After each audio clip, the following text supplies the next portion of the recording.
ഞാൻ മാധവങ്കലത്തുനിന്ന് 2 ബോഗൻവില്ലേൻ്റെ തൈ വാങ്ങിച്ചിട്ടുണ്ടായിരുന്നേ. ഈ കളക്ഷൻ എൻ്റെ അടുത്തില്ല. കുറേ കളക്ഷൻസൊന്നും ഇല്ല എൻ്റെ അടുത്ത്, പക്ഷേ ഉള്ളത് കുറച്ചായിട്ട് വാങ്ങിക്കാമെന്ന് വെച്ചിട്ടാണ്. ഇതാണ് ഒന്ന്. പിന്നെ ഇതാ ഈ പൂവിൻ്റെ ആ ഒരു പ്രത്യേകത കണ്ട, ഇതിങ്ങനെ ഒരു സൈഡിലോട്ട് ഇങ്ങനെ ഉള്ളോട്ട് മടങ്ങിയിട്ടുണ്ടാവല്. അതിനെന്തോ ഒരു പേര് പറഞ്ഞു, എനിക്ക് കറക്റ്റ് അറിയില്ല. അതുകൊണ്ട് ഇതാ ഇത് കരിയിലെല്ലാം കൂട്ടിയതുകൊണ്ട് തന്നെ നമുക്ക് ഈ മണ്ണ് തന്നെ എടുക്കാം. അപ്പം പ്രത്യേകിച്ചൊരു വളത്തിൻ്റെ ആവശ്യമില്ല. ആദ്യം വേണ്ടത് ഇതിലാദ്യം മണ്ണിട്ടിട്ട് വെള്ളം ഒഴിച്ചിട്ട് നമുക്കിത് പുതിർത്ത് വെക്കണം. നമുക്ക് ആദ്യം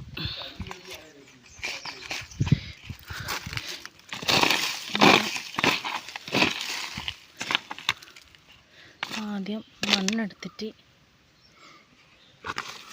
കൂട്ടാം.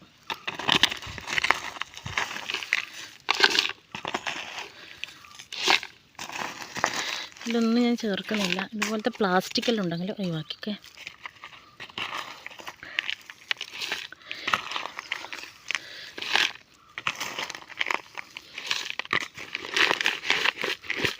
ഇതിനകത്തൊക്കെയെന്ന് വെച്ചാൽ ഇങ്ങനത്തെ ഉരുളൻ കല്ലോ എല്ലാം ഉണ്ടെങ്കിൽ അതെല്ലാം ഒഴിവാക്കുക.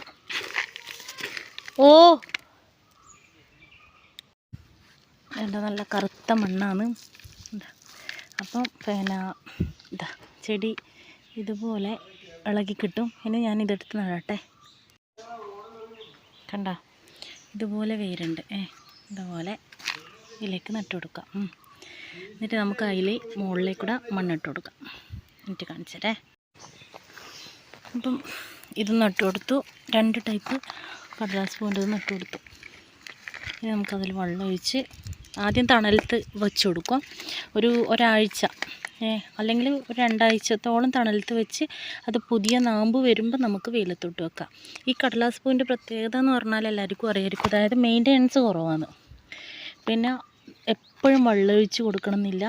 അതുപോലെ നമ്മൾ ചകിരിച്ചോറ് മിക്സായിട്ടുള്ള പോട്ടി മിക്സിൽ ഇത് നടാതിരിക്കുന്നതാണ് നല്ലത്. കാരണം ഇതിനധികം വെള്ളത്തിൻ്റെ ആവശ്യമില്ല.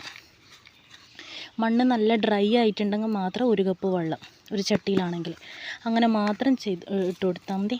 പിന്നെ പൂ വരുന്നതിന് മുന്നേ നമ്മൾ DAP വളം, അതുപോലെ നമുക്ക് വേണമെങ്കിൽ കടലപ്പിണ്ണാക്ക് പുളിപ്പിച്ചിട്ട് ഇതൊക്കെ ഒഴിച്ചു കൊടുക്കാം. അപ്പം പുതിയ വീഡിയോയിലേക്ക് കാണാം. Okay, thank you.